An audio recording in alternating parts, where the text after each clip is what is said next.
اللہ تعالیٰ سورہ رات کی آیت نمبر 25 میں فرماتے ہیں، اور جو لوگ اللہ سے عہد واثق کر کے اس کو توڑ ڈالتے ہیں اور قرابت کو جوڑے رکھنے کا جو حکم اللہ نے ان کو دیا ہے اس کو قطع کر دیتے ہیں اور ملک میں فساد کرتے ہیں، ایسوں پر لعنت ہے اور ان کے لیے گھر بھی برا ہے۔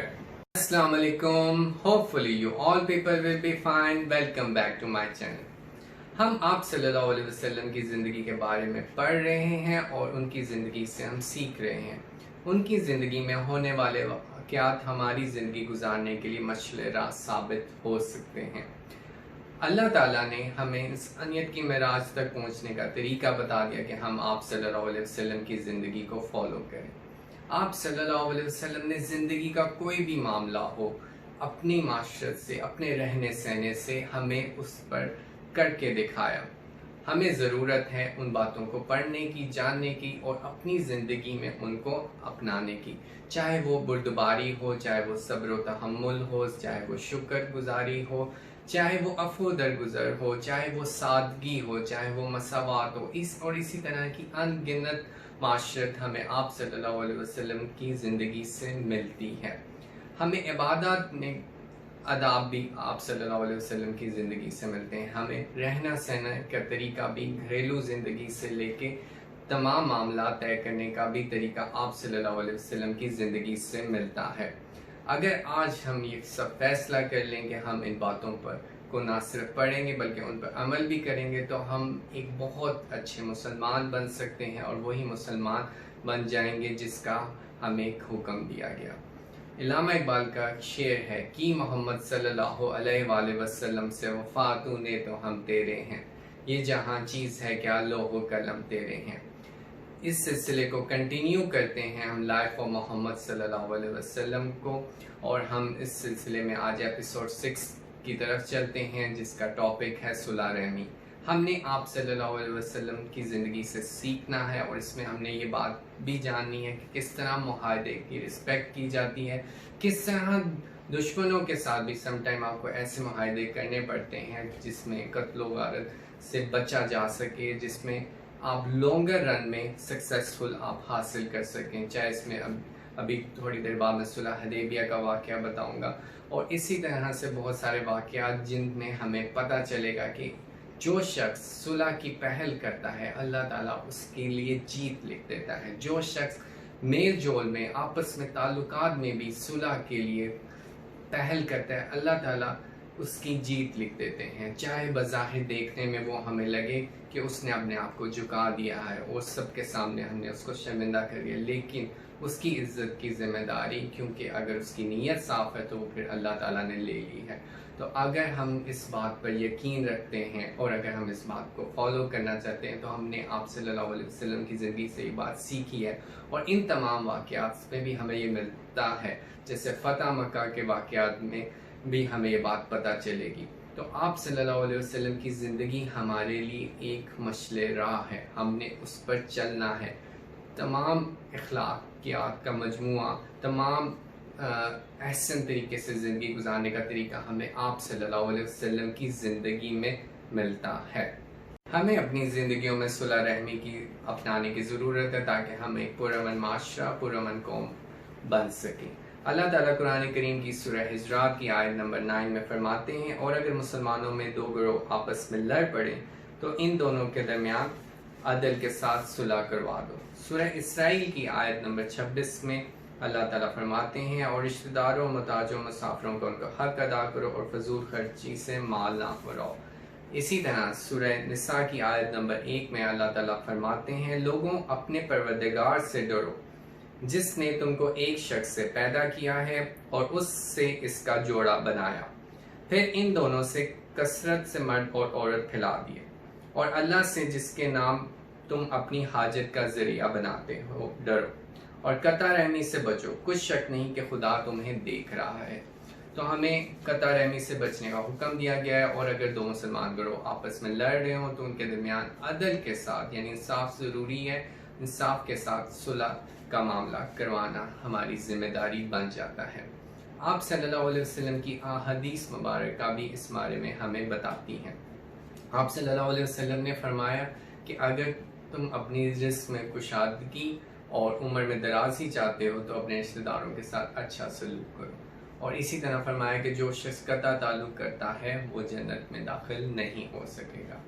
ہمیں آپ صلی اللہ علیہ وسلم کی زندگی سے بہت سارے واقعات ملتے ہیں.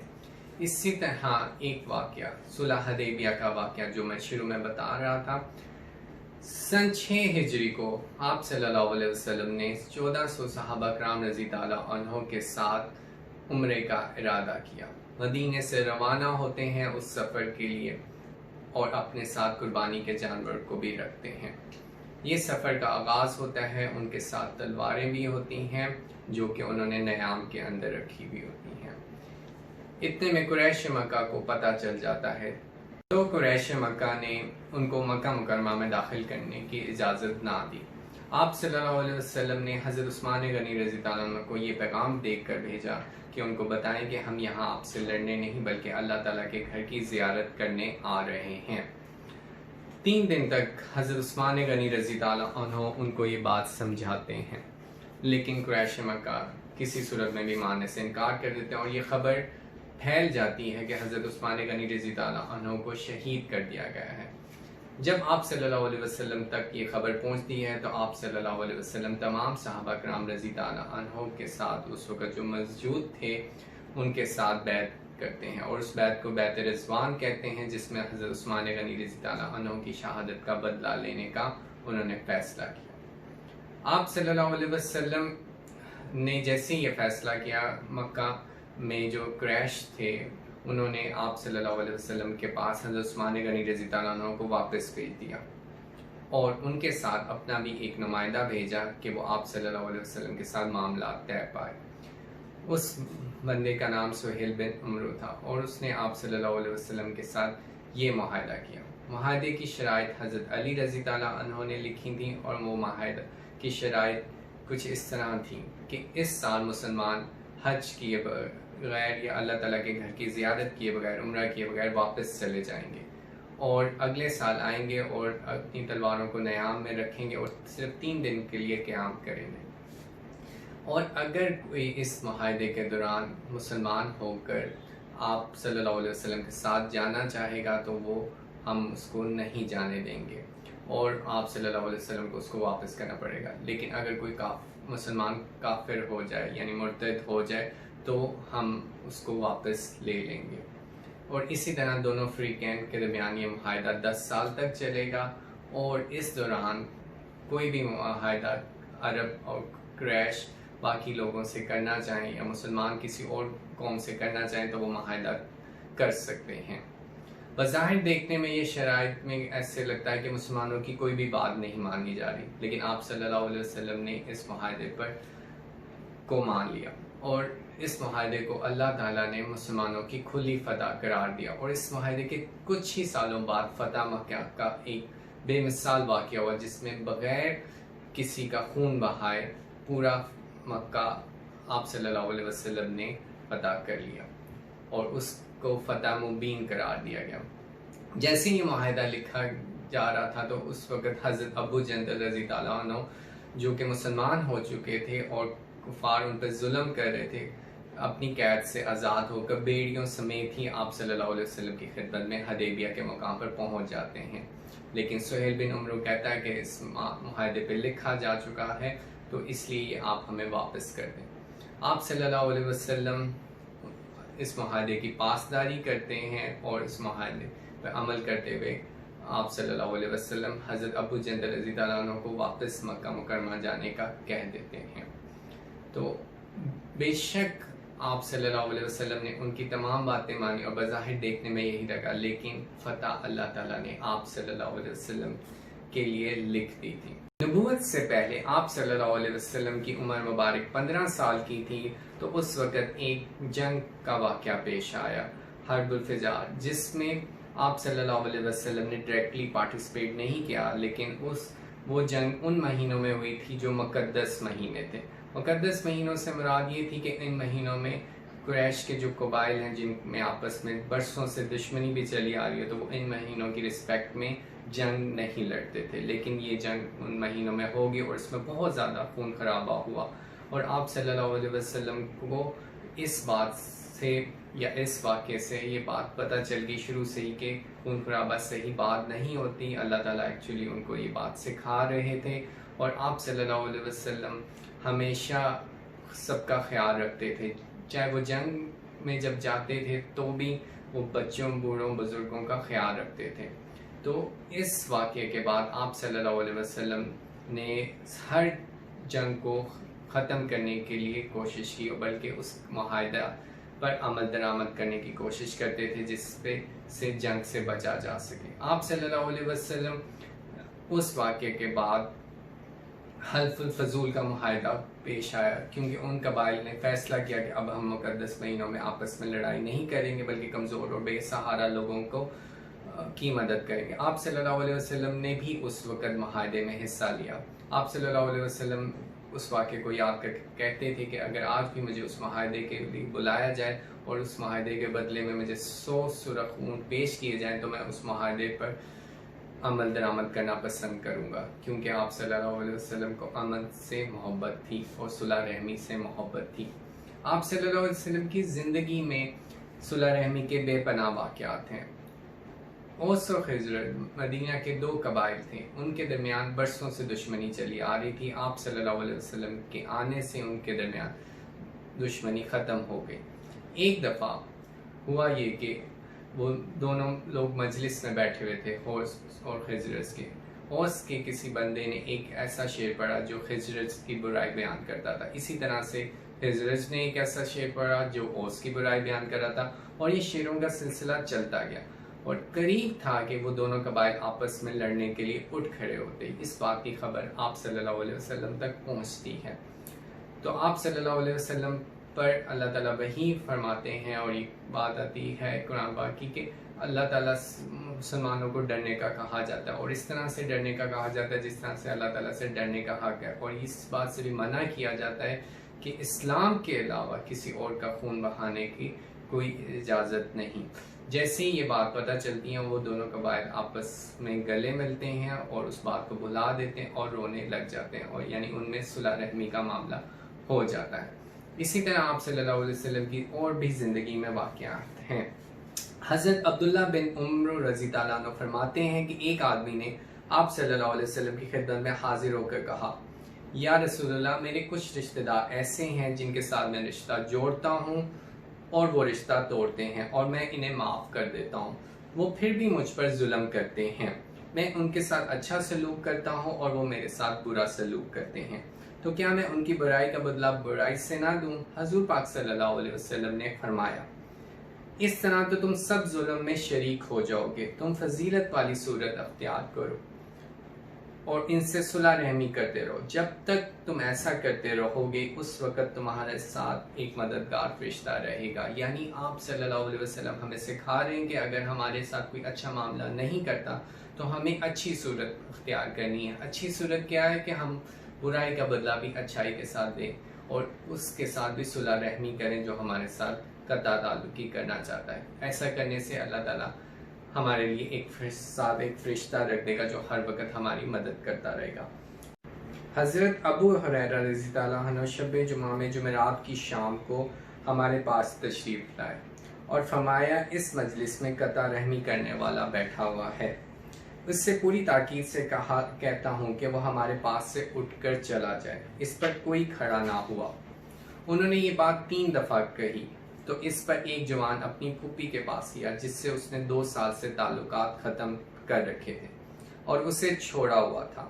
وہ جب اپنی پھوپھی کے پاس پہنچا تو پھوپھی نے اس سے پوچھا، میاں تم کیسے آ گئے؟ اس نے کہا، میں نے ابھی حضرت ابو ہریرہ رضی اللہ عنہ کو ایسا فرماتے ہوئے سنا ہے، اس لیے آیا ہوں.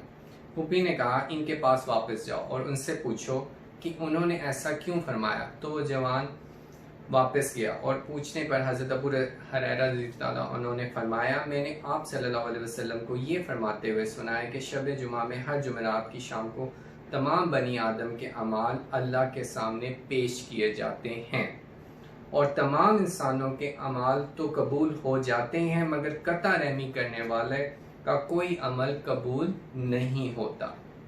حضرت ابن مسعود رضی اللہ عنہ ایک حلقے میں بیٹھے ہوئے تھے. انہوں نے فرمایا کہ اگر کوئی قطع تعلق یا قطع رحمی کرنے والا ہمارے پاس بیٹھا ہوا ہے تو وہ اٹھ کر چلا جائے، کیونکہ ہم اپنے رب سے دعا مانگنے لگے ہیں اور آسمان کے دروازے قطع رحمی کرنے والوں کے لیے بند رہتے ہیں، تو اس لیے ہمیں ایک دوسرے سے قطع تعلق نہیں کرنا چاہیے۔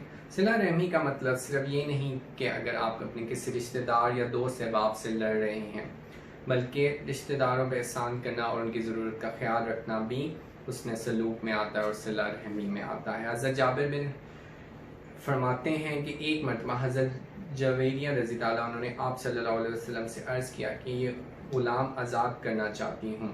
حضور پاک صلی اللہ علیہ وسلم نے فرمایا تم یہ غلام آزاد کر کے اپنے ماموں کو دے دو جو دیہات میں رہتے ہیں، یہ ان کے جانور چرایا کرے گا تو اس میں تمہیں زیادہ ثواب ملے گا۔ تو اپنے رشتہ داروں کے ساتھ حسن سلوک کرنا بھی اس میں آتا ہے۔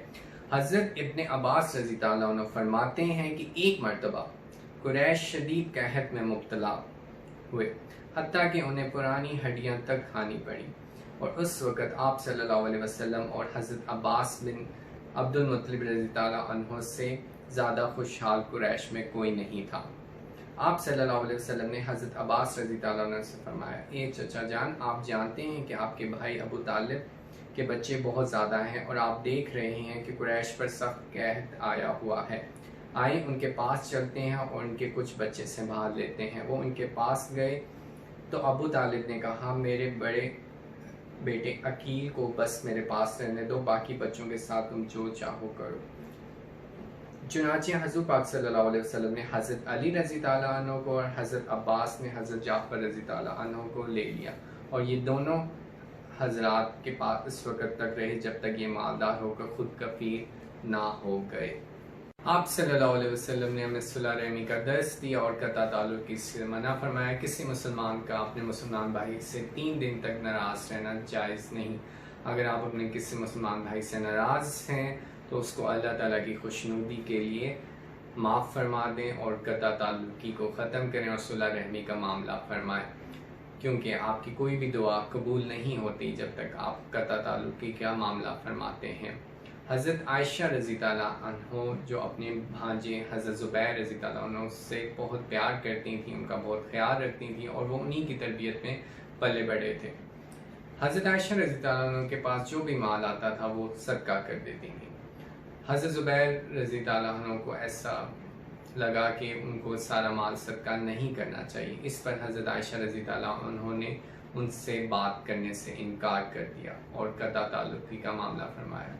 پھر جب حضرت عائشہ رضی اللہ عنہ کو کچھ صحابہ کرام رضی اللہ عنہ نے یہ بات کہی کہ آپ کو اس طرح سے قطع تعلقی کا معاملہ نہیں رکھنا چاہیے اور ان کے ساتھ احسن طریقے کا معاملہ رکھنا چاہیے، تو حضرت عائشہ رضی اللہ عنہ کو معاف فرما دیا اور ان سے تعلق کو جوڑ لیا اور صلہ رحمی کا معاملہ فرمایا۔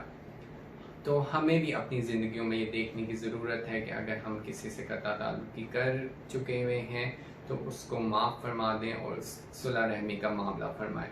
ہمیں آپ صلی اللہ علیہ وسلم کی زندگی کو اپنی زندگی میں لے کر آنا ہے، اپنی زندگیوں میں ان باتوں کو شامل کرنا ہے۔ آپ صلی اللہ علیہ وسلم کی احادیث مبارکہ، آپ صلی اللہ علیہ وسلم کی سنت کے مطابق چلنے کی کوشش کرنی ہے، اسی میں ہمارے لیے کامیابی لکھی گئی ہے۔ تو جتنا ہم آپ صلی اللہ علیہ وسلم کی زندگی کو اسٹڈی کریں گے، ان واقعات کی روشنی میں اپنی زندگی کو بھی روشن بنا سکیں گے۔ تو ہر مسلمان کے لیے ذمہ داری ہے کہ وہ اپنے مسلمان بھائی تک اچھی بات پہنچائے، اور اچھے بات پہنچانا بھی ایک طرح سے صدقہ ہے، اور آپ کو چاہیے کہ آپ کو کوئی اچھی بات پر پہنچتی ہے تو آپ دوسرے تک پہنچائیں، اور اگر کوئی ہمیں نظر آتا ہے قطع تعلقی کرنے والا شخص تو ہمیں چاہیے کہ ہم اس تک یہ بات پہنچائیں تاکہ وہ بھی صلح رحمی کا معاملہ فرما سکے، اور اللہ تعالیٰ ایسا کرنے والوں کو بہت زیادہ پسند فرماتے ہیں، اور ہمیں اس چیز کا حکم بھی دیا گیا ہے کہ ہم نے امر بالمعروف اور نہی عن المنکر کے مطابق چلنا ہے تاکہ ہم ایک اچھا معاشرہ قائم کر سکیں۔ ہوپفلی آپ کو صلح رحمی کا یہ ٹاپک سمجھ آ گیا ہوگا اور آپ اپنی زندگی میں اس کو اپنانے کی کوشش کریں گے اور اپنے تعلقات میں قطع تعلقی کی بجائے اللہ تعالیٰ کی خوشنودی اور رضا کے لیے تعلقات جوڑنے کی کوشش کریں گے، تو اللہ تعالیٰ بھی آپ کو خوشیاں اور عزت عطا فرمائے گا۔ اللہ تعالیٰ اور اس کے فرشتے آپ صلی اللہ علیہ وسلم پر درود و سلام بھیجتے ہیں، اس لیے اے ایمان والو تم بھی آپ صلی اللہ علیہ وسلم پر درود و سلام بھیجو۔ اللہم صلی علی محمد وعلی آل محمد کما صلیت علی ابراہیم وعلی آل ابراہیم انک حمید مجید۔ اللہم بارک علی محمد وعلی آل محمد کما بارکت علی ابراہیم وعلی آل ابراہیم انک حمید مجید۔